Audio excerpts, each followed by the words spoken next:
মধ্যপ্রাচ্যের আকাশে যুদ্ধের যে কালো মেঘ ইরানকে ঘিরে ঘন হয়ে উঠছে তা সরাতে চীন কতটা বড় প্রস্তুতি নিচ্ছে একটি খবরেই যেন তার ইঙ্গিত মিলছে। প্রকাশিত প্রতিবেদনে বলা হচ্ছে চীন এমন এক সামরিক প্রযুক্তি ইরানকে হাতে তুলে দিতে পারে যা সত্যি হলে মার্কিন প্রেসিডেন্ট ডোনাল্ড ট্রাম্পের জন্য বড় উদ্বেগের কারণ হতে পারে। কারণ ইরানের সামরিক শক্তি আগেই আঞ্চলিক প্রতিদ্বন্দ্বীদের জন্য চ্যালেঞ্জ, আর নতুন এই সক্ষমতা যুক্ত হলে শক্তির ভারসাম্যে বড় পরিবর্তন আসতে পারে। খবরে উঠে এসেছে চীন তাদের অত্যাধুনিক হাইপারসনিক ক্ষেপণাস্ত্র DF-17 ইরানকে দেওয়ার বিষয়টি বিবেচনা করছে। যদি সত্যিই ইরানের হাতে এই প্রযুক্তি পৌঁছে যায় তাহলে মধ্যপ্রাচ্যের সামরিক সমীকরণ আমূল বদলে যেতে পারে।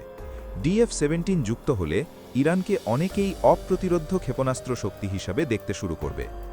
চীনের তৈরি এই DF-17 হাইপারসনিক ক্ষেপণাস্ত্রটি পরিচালনা করে দেশটির সামরিক বাহিনী পিপলস লিবারেশন আর্মি। এটি হাইপারসনিক গ্লাইড ভেহিকল প্রযুক্তির উপর ভিত্তি করে তৈরি।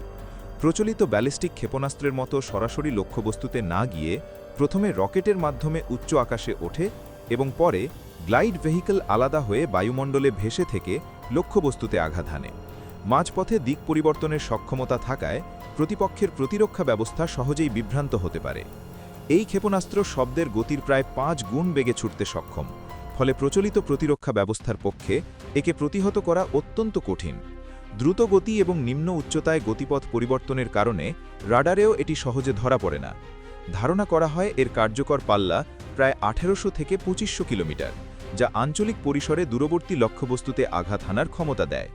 DF-17-এ উন্নত ইনার্শিয়াল ন্যাভিগেশন ও স্যাটেলাইট গাইডেন্স সিস্টেম সংযুক্ত রয়েছে, যা সামরিক লক্ষ্যবস্তুতে নির্ভুল আঘাত নিশ্চিত করতে সহায়তা করে। এটি শুধু স্থির ঘাঁটি থেকেই নয়, ট্রাক ভিত্তিক মোবাইল লঞ্চার থেকেও উৎক্ষেপণ করা যায়, ফলে আগাম শনাক্ত ও ধ্বংস করা প্রতিপক্ষের জন্য আরও কঠিন হয়ে পড়ে। সামরিক বিশ্লেষকদের মতে DF-17 প্রচলিত কিংবা বিশেষ ধরনের কৌশলগত ওয়ারহেড বহনে সক্ষম, তাই একে শুধু আক্রমণাত্মক অস্ত্র নয়, শক্তিশালী প্রতিরোধমূলক সক্ষমতা হিসাবেও বিবেচনা করা হয়। যদি সত্যি এই প্রযুক্তি ইরানের হাতে আসে তাহলে যুক্তরাষ্ট্র, ইসরায়েল সহ অন্যান্য আঞ্চলিক শক্তিগুলোর কৌশল নতুন করে ভাবতে হবে। আপনি দেখছেন মায়া লেব। এমন বিশ্লেষণধর্মী আন্তর্জাতিক সামরিক ও ভূ-রাজনৈতিক আপডেট পেতে আমাদের সঙ্গেই থাকুন। Thanks for watching. Like, share and subscribe to Maya lab.